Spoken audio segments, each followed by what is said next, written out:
bago ang lahat, kung gusto nyo ng matibay na basketball shoes, Curry shoes, mabibili lamang sa halagang $2,499. I-click lamang ang link sa comment section.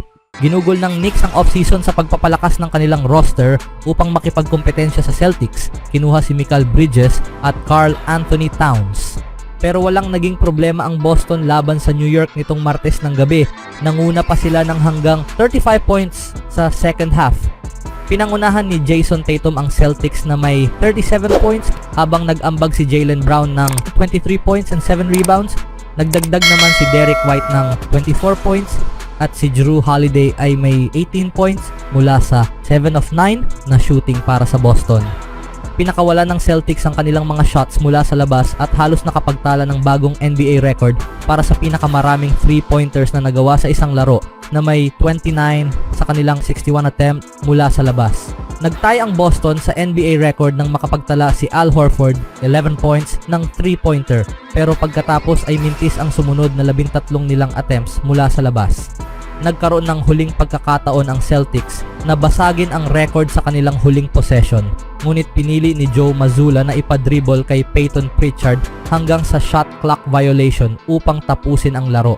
Kaya't walang 3-point record para sa Celtics sa NBA's opening night, ngunit isang matinding panalo laban sa team na itinuturing na pinakamabigat nilang kalaban sa Eastern Conference. Maaring makuha ng Knicks ang kanilang porma balang araw, ngunit ipinakita ng Celtics kung bakit sila ang mga paborito sa titulo muli sa opening night. Halos lahat ng kanilang mga shots mula sa labas ay pumapasok para sa Celtics sa unang tatlong quarter. Nakakuha sila ng 10 of 17 in first quarter and 17 of 32 sa halftime. Ang ika-18 3-pointer sa first half sana ay isang bagong franchise record. Nagkaroon ng 26 na nagawang 3-pointers ang Boston sa loob ng tatlong quarters at may hawak na lead laban sa New York.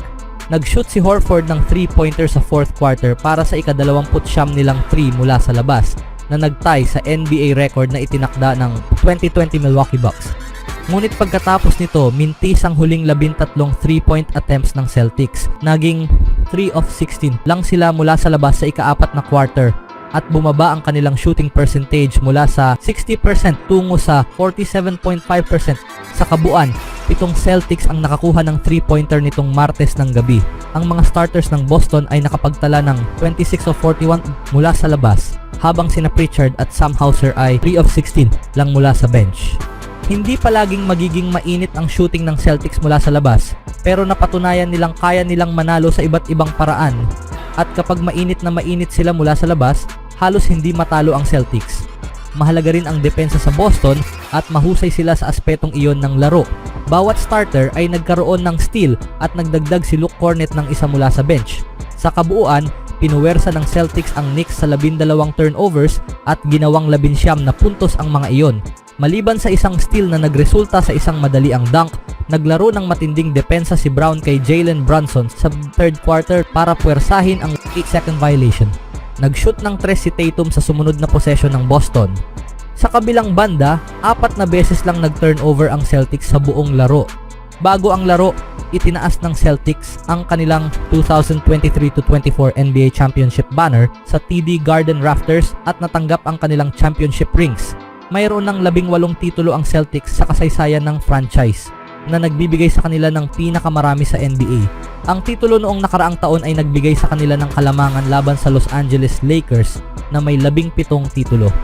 Ngayon, nakatuon ang atensyon ng Boston sa pagkapanalo ng Banner 19.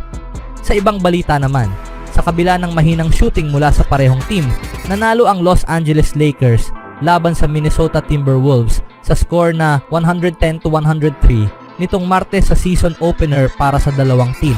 Nakuha ng Lakers ang panalo sa debut ni JJ Redick bilang head coach.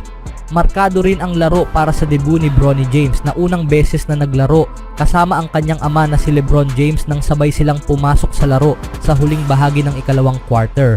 Naglaro si Bronny ng 3 minuto na walang score habang sinigurado ng Lakers na hindi na magtagal ang inaasahang debut na ito sa unang laro pa lang ng season. Bagamat gumawa ng ingay ang pamilya James, si Anthony Davis ang naging star sa court sa kanyang 36 points and 16 rebounds na performance upang pangunahan ang panalo ng Lakers. Sa pagtatapos ng laro, dinig ang mga sigaw ng MVP mula sa home crowd ng Lakers para kay Davis. Nahihirapan naman sa opensa ang Timberwolves sa kanilang unang laro mula nang i-trade si Karl Anthony Towns. Nanguna si Anthony Edwards para sa Minnesota na may 27.6 rebounds and 3 assists. Nag-ambag naman si Julius Randle ng 16 points sa kanyang debut para sa Timberwolves.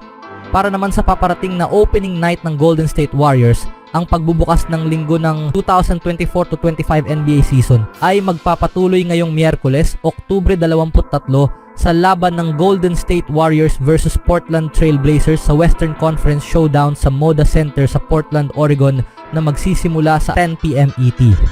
Hinahangad ng Warriors na makuha ang kanilang ikapitong sunod na panalo laban sa Trail Blazers.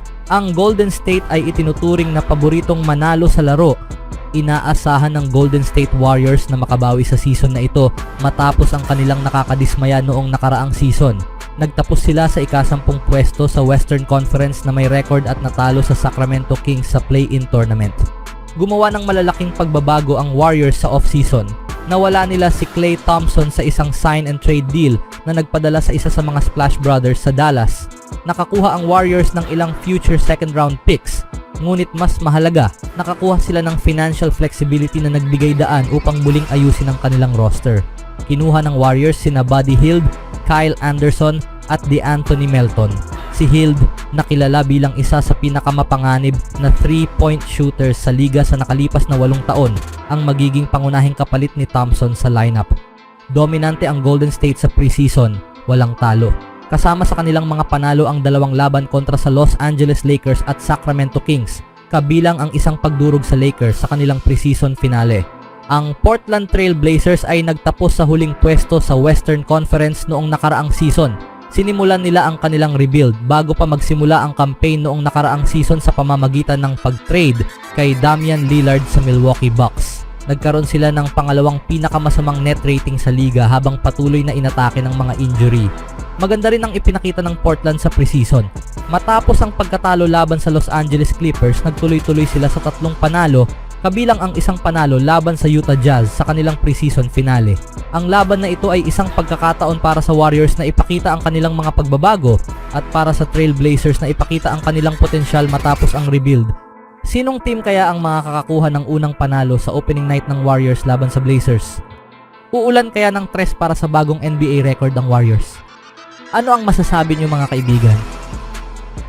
Do it on my own, so I gotta get through it. And the only thing I know is to love what I'm doing. Never give up, never slow, till I finally prove it. Never listen to the no's, I just wanna keep moving. Keep my head up when I act, head up, that's a fact.